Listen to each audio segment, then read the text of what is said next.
नमस्कार दोस्तों, केंद्रीय सरकारी कर्मचारियों के लिए सीसीएस लीव रूल्स के तहत छुट्टियों के कुछ बहुत ही कड़े नियम बनाया गया है। सामान्य नियमों के अनुसार आप कैजुअल लीव यानी सीएल और अर्न लीव यानी ईएल को कभी भी एक साथ मिलाकर या जोड़कर नहीं ले सकते। अगर आप ऐसे करते हैं तो आपका ऑफिस आपकी अर्जी को तुरंत रिजेक्ट कर देता है। लेकिन क्या यह नियम उन कर्मचारियों पर भी लागू होता है जो वैकेशन स्टाफ के दायरे में आते हैं, जैसे कि हमारे केंद्रीय विद्यालय, नवोदय विद्यालयों और अन्य सरकारी शैक्षणिक संस्थानों के शिक्षक और स्टाफ? अगर कोई कर्मचारी वैकेशन से ठीक पहले सीएल लेता है और वैकेशन खत्म होने के तुरंत बाद ईएल अप्लाई करता है तो ये नियम विरुद्ध माना जाएगा।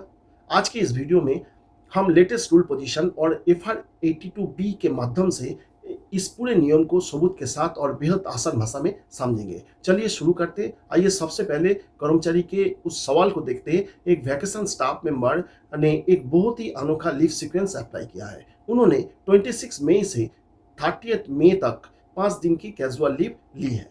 इसके बाद 1 जून से 15 जुलाई तक होने वाले समर वैकेशन को इसके साथ जोड़ने यानी सफिक्स करने की अनुमति भी मांगी है।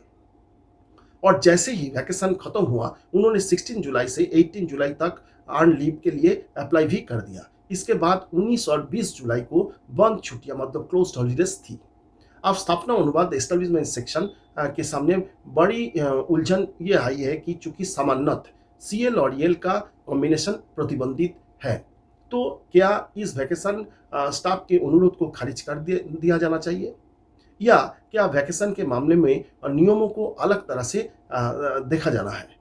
क्या कर्मचारी को पूरी अवधि के लिए अपनी सीएल कैंसिल करके सिर्फ ईएल ही अप्लाई करनी चाहिए? आप देखते हैं कि हमारे सर्विस रूल्स इस पर क्या समाधान देते हैं। नियमों के अनुसार कर्मचारी द्वारा अप्लाई किया गया ये पूरा लीव सीक्वेंस पूरी तरह मान्य यानी एडमिसेबल है। विभाग इसे रिजेक्ट नहीं कर सकता है। इसके पीछे 2 सबसे बड़ा नियम काम करता है। पहला नियम एफआर 82B सरकारी आदेश ओएम नंबर GM 410/1/69-70/769 दिनांक 12/2/1970 के तहत स्पष्ट किया गया है कि वैकेशन स्टाफ के लिए वैकेशन की अवधि को ऑन ड्यूटी मतलब डीम टू बी ड्यूटी माना जाता है। और चूंकि कैजुअल लीव सीएल को कभी भी ऑन ड्यूटी की तरह ही ट्रीट किया जाता है, इसलिए आप वैकेशन को आसानी से सीएल के साथ प्रीफिक्स या सफिक्स कर सकते हैं। दूसरे नियम है रूल 28 ऑफ सीसीएस रूल्स। ये नियम स्पष्ट रूप से अनुमति देता है कि वैकेशन को किसी भी प्रकार की रेगुलर लीव जैसे ईएल के साथ जोड़कर या उसकी निरंतरता मतलब कंटिन्यूएशन में लिया जा सकता है। अब आपके मन में ये सवाल आएगा कि फिर सीएल और ईएल के एक साथ ना जुड़ने वाले प्रतिबंध का क्या हुआ? चूंकि कर्मचारी की कैजुअल लीव सीएल वैकेशन शुरू होने से पहले ही समाप्त हो जाती है और वैकेशन की पूरी अवधि स्वयं ऑन ड्यूटी मानी जाती है, इसलिए तकनीकी रूप से कैजुअल लीव सीधे तौर पर अर्न लीव के साथ कंबाइन नहीं हो रही है। बीच में ड्यूटी पीरियड यानी वैकेशन या आ जाने के कारण इन दोनों छुट्टियों का सीधा जोड़ टूट जाता है। इस वजह से नियम के तहत सीएल प्लस सीएल को एक साथ ना लेने का जो प्रतिबंध या बाड़ है वो इस केस में लागू नहीं होता है, इसलिए यह पूरी तरह से वैध है।